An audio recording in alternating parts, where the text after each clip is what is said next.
Moscow.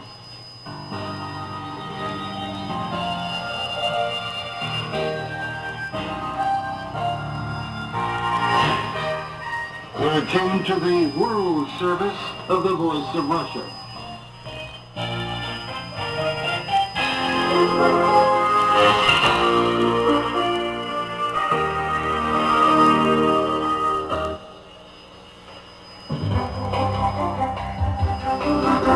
And now the news from Moscow from the Voice of Russia World Service, read by John Robles.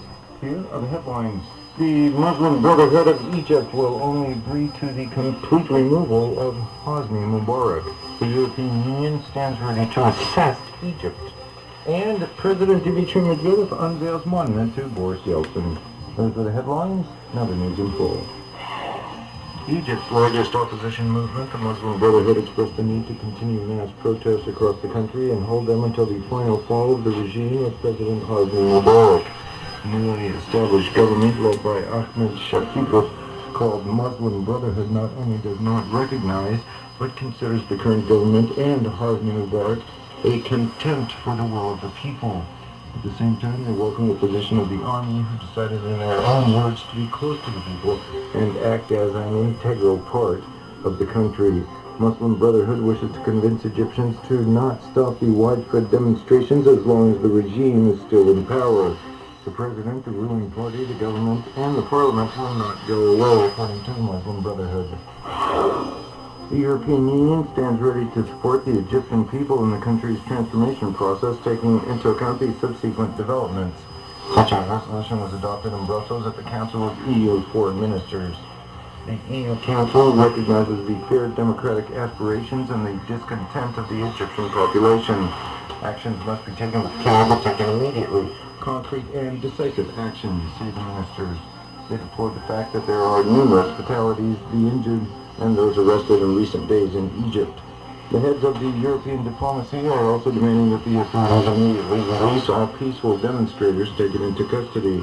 They also insist on a speedy recovery of all types of communication and access to the media, including the internet. Ministers call on the Egyptian authorities to respect human rights and freedoms, including freedom of speech and assembly, according to the Interfax news agency. The foreign ministers of 27 European Union countries have called on residents of the Ivory Coast to recognize the power of the president, Alassane Ouattara. The EU calls on all civilian and military parties to recognize the authority of the democratically elected president and his government, and reiterated that it would only be those agencies and authorities who place themselves under his authority which would be regarded as legitimate, reads the statement by the head of the European diplomacy. The ministers welcome the decision by the UN Security Council to increase by 2,000 the already 9,000-strong military peacekeeping force in the Ivory Coast and called for the immediate lifting of the blockade of the Hotel du Gulf, where Ouattara is currently located. During the elections in early December 2010, Ouattara, according to the CEC, received the most votes. However, President Laurent Gbagbo has refused to recognize the election results and has refused to step down from power. Russian President Dmitry Medvedev arrived in Yekaterinburg. There he will attend the opening ceremony of a monument to former President Boris Yeltsin, who today would have turned 80 years old. The monument was erected on a street named in honor of Boris Yeltsin, and the Presidential Center, which is under construction near the center of the city, also bears his name. According to the author of the work, the sculptor Georgy Trangulian, the monument is composed of several pieces of marble, weighing 15 tons each. The monument's height is about 10 meters tall.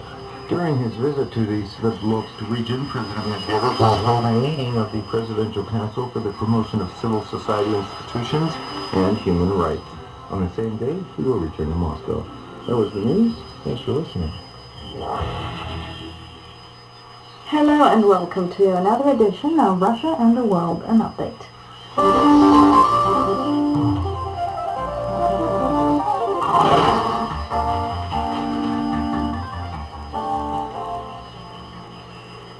In this edition, Japan aren't prepared to drop Kourou claims. This and more items in this edition of Russia and the World, an update.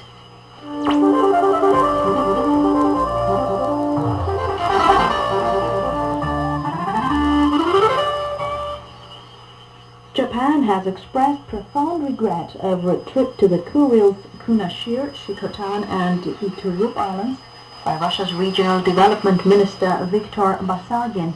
Our correspondent Vladimir Fedoruk has the details. The recent trip to the South Kurils is the third by Russian government officials since President Medvedev traveled there on November the 1st. His visit was the first ever by a Russian leader. Tokyo sees these moves as serving to shore up Russia's position on the 4 islands of the Kuril Ridge. The angry reaction from Japan came before the minister set foot on the islands. However, Russia's Regional Development Minister is visiting the Kurils on President Medvedev's orders. It's supposed to assist in boosting living standards, housing construction, and in the development of local infrastructure. In a move to help Tokyo overcome the so-called Kurils insecurities, President Medvedev has called for stepping up economic cooperation in the region. Мы должны там принимать все необходимые решения, обустраивать Курилы, но это не значит, что мы не готовы работать с нашими японскими коллегами. Пожалуйста, мы готовы реализовывать совместные экономические проекты. Russia is going to tap the Kuril resources and develop the local economy. At the same time, Moscow is prepared to work with the Japanese colleagues. It is ready to launch joint economic projects and embrace the historical realities. But the Kurils are currently under Russian administration and Moscow is not going to give up on them, said Mr. Medvedev. Judging by its reaction to Basargin's visit, Japan is currently unprepared to look at the Kuril issue from a different angle. As a result, its foreign minister, Seiji Maehara, is likely to arrive in Moscow on February the 10th with the old diplomatic luggage. What supports this view is that on December the 4th, the Japanese foreign minister admired the Kuril Islands from a plane. Whatever the case, the first Russian-Japanese dialogue this year should include issues other than the long-standing territorial problem, says the director of the Center for Japanese Studies at the Institute of the Far East of the Russian Academy of Sciences, Valery Kiskanov.